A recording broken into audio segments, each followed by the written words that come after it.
What's up guys, today I'm going to explain to you which mirrorless camera I picked in 2020 and why.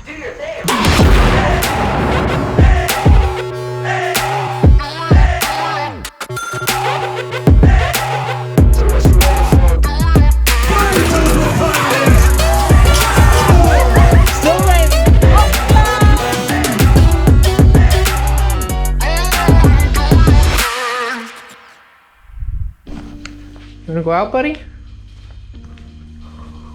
You go. Good boy. Ooh, a package from our friends at Adorama.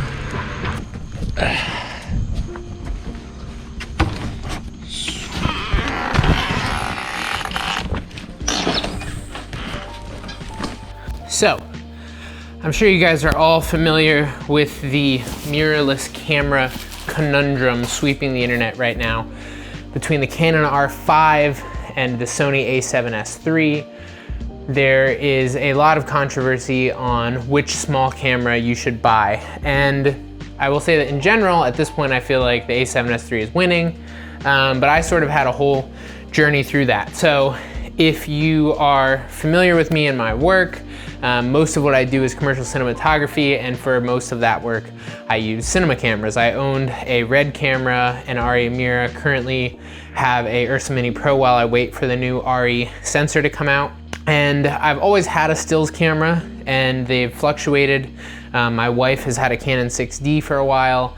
I have had a Fuji X100T, a Fuji X100F, a Leica Q, a number of cameras that have been pocket cameras, stills cameras, and then recently I had the Blackmagic Pocket 6K, which was my go-to sort of B cam and small job camera. And so this year I was like, I really want to do something to replace the pocket camera.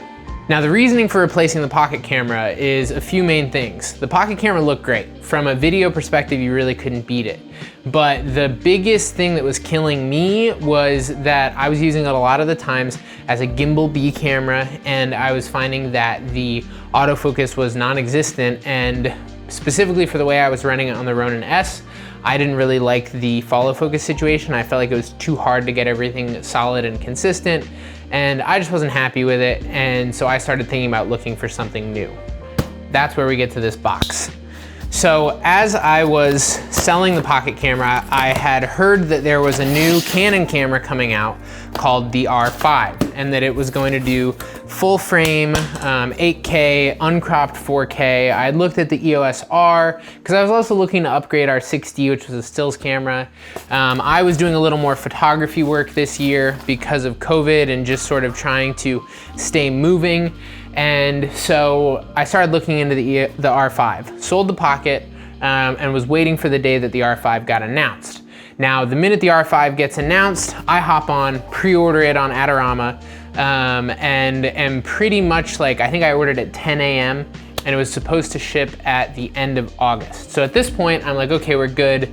I ordered the EF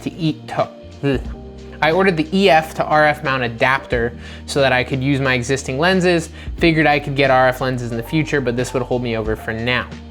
At this point, I'm just gonna tell you what's in the box so I can start unpacking stuff while I keep telling the story. So inside this box somewhere, there should be a Fuji XT4. Now that's sort of a curveball in the R5 A7S III narrative, but I'll explain that a little more. So I sell my pocket camera. I'm excited for the R5. It seems like it's gonna be a great hybrid video and stills camera. I can use it as a B cam. I can potentially use it for vlogging. Another thing that I didn't like about the pocket camera was the lack of an articulating screen. And I knew that I was sort of wanting to get back into making some of these kinds of videos, and having just a fixed screen on the back was really difficult. And so I wanted this sort of hybrid camera that I could use for stills, cinema, and content creation, and I wasn't sure that it existed, but the R5 seemed like it was gonna fit. So I order the R5, 10:30 a.m., get to the front of the list. Feel happy about it. You know, at this point now it's just a waiting game. Unfortunately, a few days later, Sony announces the A7S III. At first I'm like, I don't want a Sony camera. I don't want to deal with E-mount lenses. I wasn't happy with the old A7S. I'm not interested. But then I start seeing YouTube videos from guys like Chris Howe, and I was really impressed by the footage. So now I start considering the A7S III. I go, well, I could deal with an adapter. Maybe I switch to E-mount lenses. So I pre-order an A7S III as well. So now I have an R5 pre-order and an A7S III pre-order all through Adorama. So I'm sort of torn. Then the R5 overheating controversy comes out, and that looks like it might be a deal breaker for me, because 4K HQ is really where I would want to use that camera, both for film work and for any of this kind of work with content creation stuff. And so if it's gonna overheat on me, I can't really deal with that, and I can't really justify spending $4,000 on a stills camera right now, because it's like, I just don't need it for the kind of work I'm doing. So, got some batteries. Always love paying the amount of money they charge you for actual manufacturer batteries. Have a Peak Design cuff camera strap. A screen protector. I'm a big fan of screen protectors. My Garmin has a screen protector on it. My phones rarely have screen protectors on them, but cameras I'll try to get. Adorama throws in a cleaning kit. I got a Fuji strobe trigger for my Flashpoint strobes, 228 gigabyte Sony SD cards, another free thing, filter kit, some anchor links so that I can use my existing camera strap with the Peak Design system. This I'm really excited to check out, and I'm already impressed by how small it is. This is the Peak Design like travel tripod, and I've been looking for something that I could bring to the track and stuff with us that wouldn't be as big a pain as my current Benro tripod is. So I'm really excited for that thing. This is, I think, just like a shoulder bag that came with it. More free stuff, memory card reader, another battery. This is a lens that I'm excited about. This is a memory card wallet, again, free. Upsides of ordering from Adorama, they send you a bunch of free stuff that you may or may not need. And that's pretty much it. The one thing that isn't in this box that I know of is I did order another lens, and that hasn't shipped yet, but we can talk about that in a second. So at this point, I have a bit of a conundrum. The R5 seems like the best thing. It fits into the world of I already have some EF lenses. We have the 6D for stills. I have an Ursa Mini Pro that has an EF mount on it that I use for film work, and so that seems like the thing, but the overheating thing does seem to be a pretty big issue. On the other hand, the A7S III seems to tick pretty much all the boxes that I want, but I'm unsure about using an EF adapter, and I'm also unsure like how good I feel about matching it to the Ursa, and I'm not sure how I feel about the stills capability of it. So neither camera really feels great at this point, but I still have pre-orders in for both, and I still don't have an alternative, and so I just start making YouTube videos predominantly using my GoPro. So at this point, I'm really torn, but I just sort of sit on it for a while, focus on making content, doing what I'm doing, and don't really feel great about any of it. I start eyeballing some more full frame glass because realistically, my 18-35 isn't gonna work on this camera, so I need to get like a Canon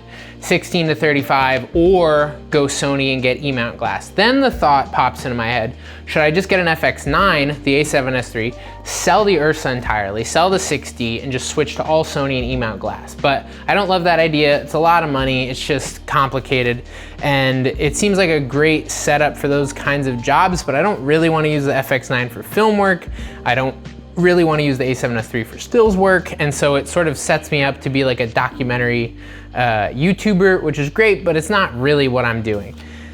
So in enters the Fuji XT4. Now I honestly hadn't really considered this camera at any point before in the search, and I'm not really sure why, but I think the main reason is I don't really think of Fuji when I think of video, which was one of the main things I was looking for, and I was sort of in my head stuck on full frame for a stills camera. And honestly what happened is I was browsing YouTube one day, probably replying to comments on my own videos, when I saw a video where someone compared the A7S III and the XT4, and I was really impressed by the XT4 footage. So that got me down the rabbit hole of looking into this camera.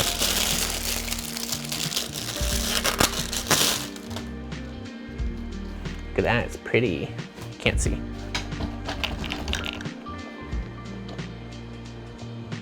Look at that, she's pretty. This is where I need an autofocus camera so that I didn't have to come move over here and do this. But this is the Fuji XT4. So I'm gonna finish unboxing this stuff and then I'll talk through a little bit more of my thought process when it came to why I bought this camera.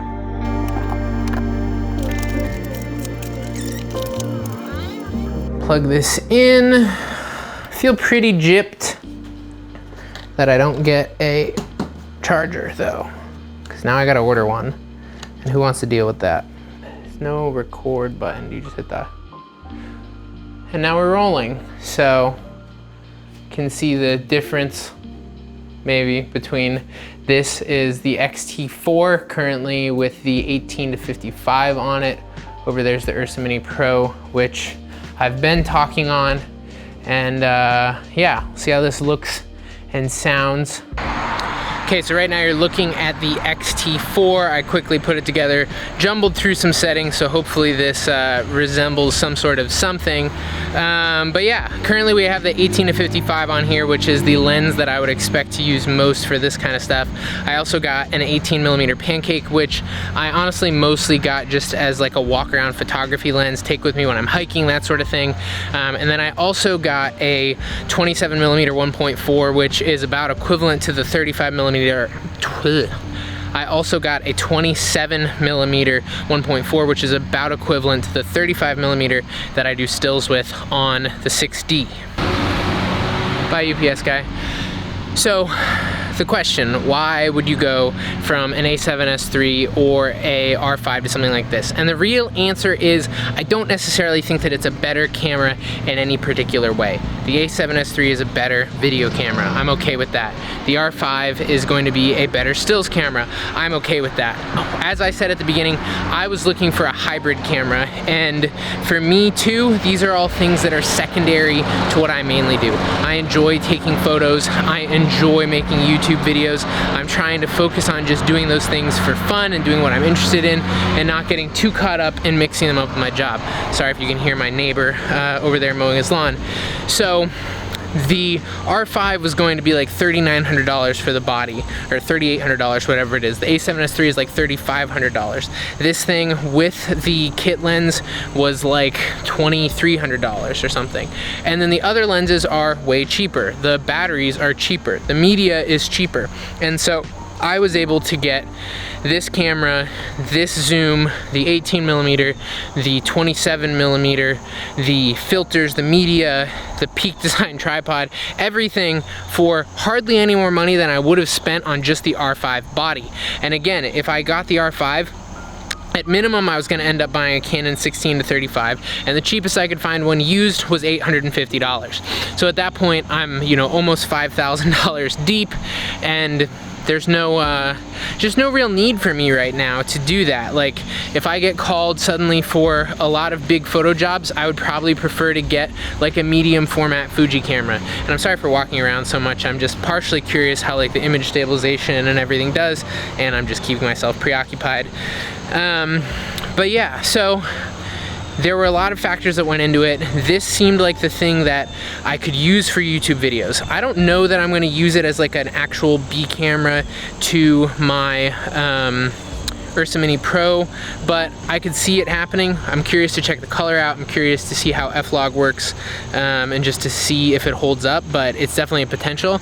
But as far as just a fun camera, this seemed like the kind of thing that would work for stills, it would work for video. It's smaller, the lenses are smaller, it's cheaper. It's not a big full frame sensor, but I've had a Fuji X100F and I was really happy with it. You know, the Amira isn't a full frame sensor, so I'm not really bent on full frame. And again, if I'm gonna go, you know, do a commercial portrait still shoot, I'm probably going to just rent another camera or just pull out the 6D, honestly. But I don't want to make this too long, so let me know what you think. How's this look? I'm excited to bring this to the track and stuff. It's a lot less of a pain to bring this in the little tripod than the other stuff. But in another video, maybe I'll talk through more of exactly the kit and how I'm packing it and all that sort of stuff. But I just sort of wanted to explain my conundrum with the R5, the A7S III, how I ended up with an XT4. And if you're interested in an R5 or an A7S III, I still have pre-orders in and I haven't canceled them just because I should have decent spots in line. although I still don't have an R5 yet for what it's worth. So if you're interested in either one of those cameras and want to take my spot, let me know. And otherwise, see you guys next time.